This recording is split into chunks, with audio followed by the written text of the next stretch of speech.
Hello, thank you for joining with me. We are reading out of A Course in Miracles, complete and annotated edition. We are in part 1 of the workbook on lesson 183. I'm going to read the lesson through and then I'll go back and apply the footnotes. I just think it breaks it up too much. Lesson 183. I call upon God's name and on my own. God's name is holy, but no holier than yours.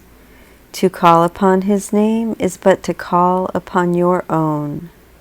A father gives his son his name, and thus identifies the son with him. His brothers share his name, and thus they are united in a bond to which they turn for their identity. Your Father's name reminds you who you are, even within a world which does not know, even though you have not remembered it. God's name cannot be heard without response, nor said without an echo in the mind which calls you to remember. Say His name and you invite the angels to surround the ground on which you stand and sing to you as they spread out their wings to keep you safe and shelter you from every worldly thought that would intrude upon your holiness. Repeat God's name and all the world responds by laying down illusions. Every dream the world holds dear has suddenly gone by, and where it seemed to stand you find a star, a miracle of grace. The sick arise healed of their sickly thoughts. The blind can see, the deaf can hear, the sorrowful cast off their mourning, and the tears of pain are dried, as happy laughter comes to bless the world. Repeat the name of God, and little names have lost their meaning. No temptation but becomes a nameless and unwanted thing before God's name. Repeat His name and see how easily you will forget the names of all the gods you valued. They have lost the name of God you gave them. They become anonymous and valueless to you, although before you let the name of God replace their little names, you stood before them worshipfully, naming them as gods. Repeat the name of God and call upon yourself, whose name is His. Repeat His name, and all the tiny nameless things on earth slip into right perspective. Those who call upon the name of God cannot mistake the nameless for the name, nor sin for grace, nor bodies for the Holy Son of God. And should you join a brother as you sit with him in silence, and repeat God's name along with him, within your quiet minds you have established there an altar which reaches to God Himself and to His Son. Practice but this today. Repeat God's name slowly again and still again. Become oblivious to every name but His. Hear nothing else. Let all your thoughts become anchored on this. No other words we use except at the beginning when we say today's idea but once. And then God's name becomes our only thought, our only word, the only thing that occupies our minds, the only wish we have, the only sound with any meaning, and the only name of everything that we desire to see, of everything that we would call our own. Thus do we give an invitation which can never be refused, and God will come and answer it Himself. Think not He hears the little prayers of those who call on Him with names of idols cherished by the world. They cannot reach Him thus. He cannot hear requests that He be not Himself, or that His Son receive another name than His. Repeat his name, and you acknowledge him as sole creator of reality. And you acknowledge also that his Son is part of him, creating in his name. Sit silently and let his name become the all-encompassing idea which holds your mind completely. Let all thoughts be still except this one, and to all other thoughts respond with this, and see God's name replace the 1,000 little names you gave your thoughts, not realizing that there is one name for all there is and all that there will be. Today you can achieve a state in which you will experience the gifts of grace. You can escape all bondage of the world and give the world the same release you found. You can remember what the world forgot and offer it your own remembering. You can accept today the part you play in its salvation and your own as well, and both can be accomplished perfectly. Turn to the name of God for your release, and it is given you. No prayer but this is necessary, for it holds them all within it. Words are insignificant and all requests unneeded when God's Son calls on his Father's name. His Father's thoughts become his own. He makes his claim to all his Father gave, is giving still, and will forever give. He calls on him to let all things he thought he made be nameless now, and in their place the holy name of God becomes his judgment of their worthlessness. All little things are silent, little sounds are soundless now. The little things of earth have disappeared. The universe consists of nothing but the Son of God who calls upon his Father, and his Father's voice gives answer in his Father's holy name. In this eternal, still relationship, in which communication far transcends all words, and yet exceeds in depth and height whatever words could possibly convey, is peace eternal. In our Father's name we would experience this peace today, and in his name it shall be given us. And now I'll go back and we can read the footnotes. It's just, to me, especially with these beautiful lessons, I feel like it makes them a little too choppy. So I hope that this is a good solution to that. So we're looking for 361. All right. So I'm going to read that sentence and then I'll read the footnote. Say his name, and you invite the angels to surround the ground on which you stand and sing to you as they spread out their wings to keep you safe and shelter you from every worldly thought that would intrude upon your holiness. The image here is of angels acting as a mother bird does when she spreads out her wings to shelter her young. The Bible draws on this same image. In Matthew 23:37, Jesus says, "O Jerusalem, Jerusalem, killing the prophets and stoning those who are sent to you. How often would I have gathered your children together as a hen gathers her brood under her wings, and you would not."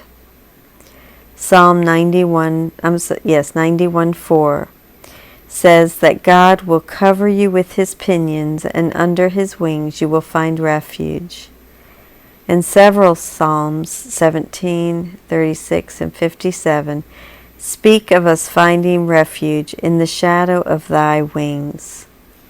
In the above image, the angels' wings are sheltering us, not from external dangers, but from every worldly thought. And now we go to 362. The sick arise, healed of their sickly thoughts. 362, Matthew 9:6. But that ye may know that the Son of Man hath power on earth to forgive sins. Then saith he to the sick of the palsy, Arise, take up thy bed, and go unto thine house. The blind can see, the deaf can hear. 363. Luke 7:22. And he answered them, Go and tell John what you have seen and heard. The blind receive their sight, the lame walk, lepers are cleansed, and the deaf hear. The dead are raised up, the poor have good news preached to them.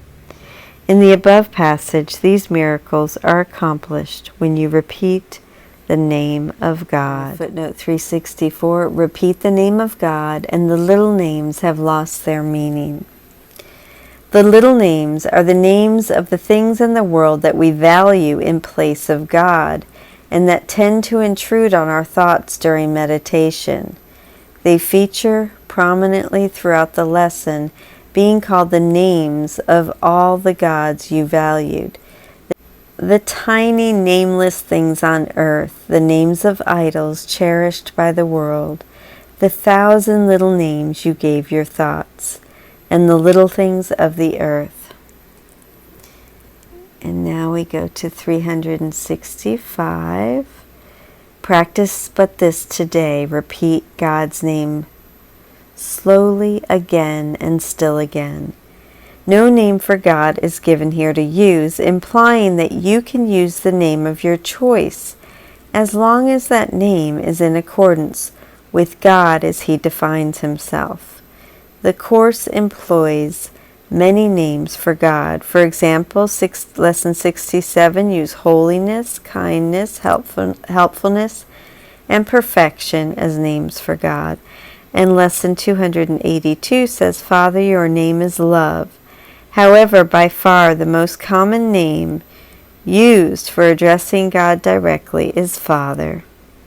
So you can go within and ask Spirit and decide what name you would like to use for the meditation.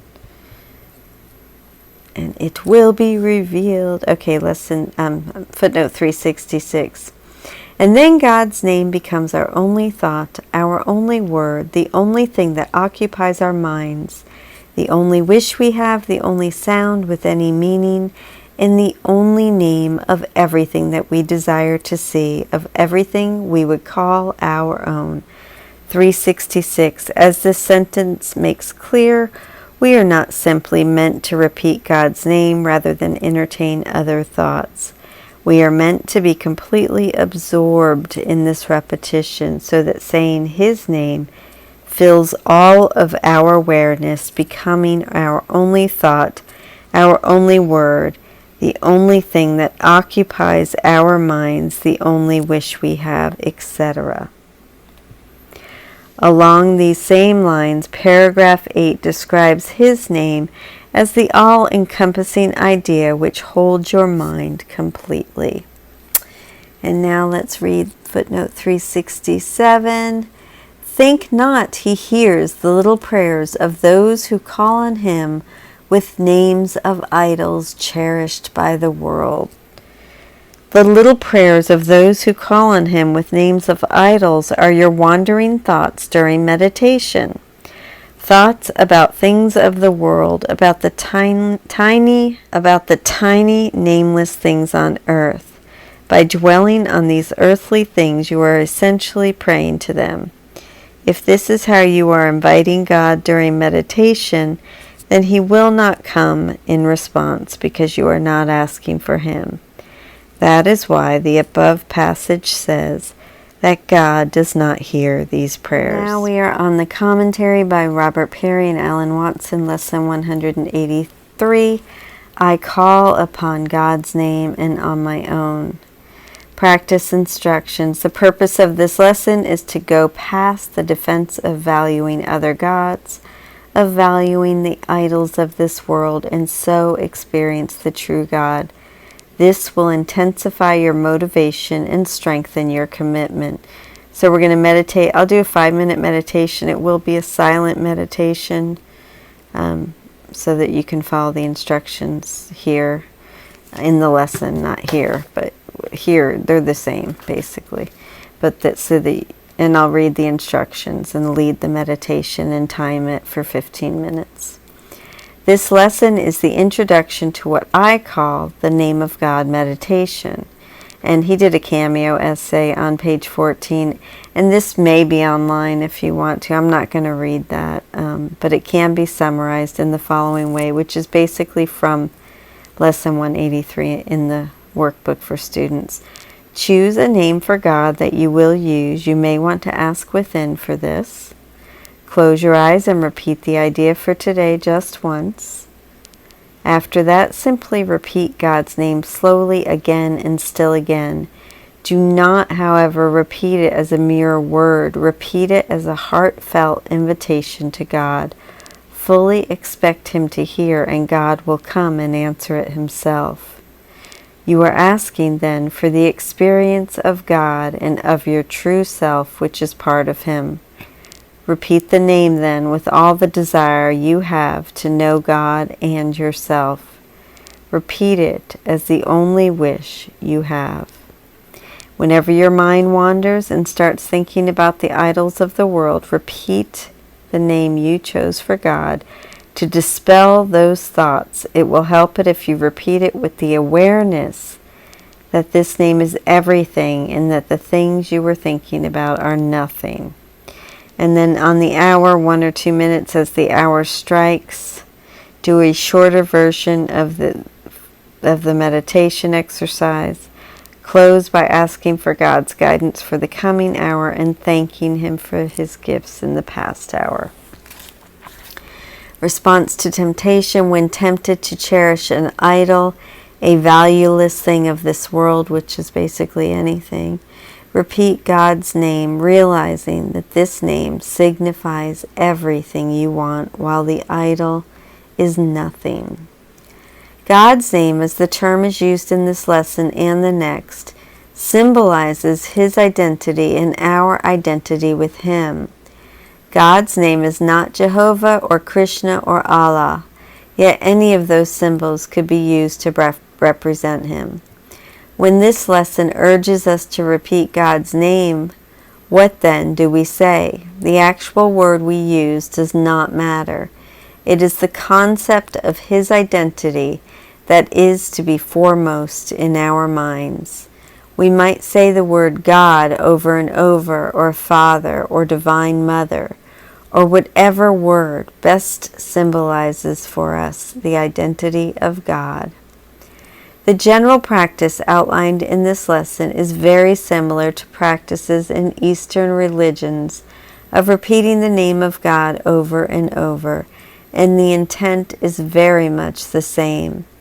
In the Eastern spiritual practices, this often takes the form of a chanting. The Hare Krishna religion, for instance, gains its name from the practice of repeatedly and seemingly endless chanting Hare Krishna, Hare Rama, which I think basically means praise Krishna, praise Rama, with Krishna and Rama being names of God. A Christian group I once belonged to had a major emphasis on the practice of repeating the words, O Lord Jesus, for extended periods of time, with exactly the same kind of intent, and with often remarkable results. Although this kind of practice is not a major emphasis of the Course, clearly it is one means offered by the Course for helping us to find the holy instant. The one difference I see here is that the repetitions are meant to be silent and done within your quiet mind rather than aloud. By focusing on God's identity, we loosen the hold that all lesser names have on our minds.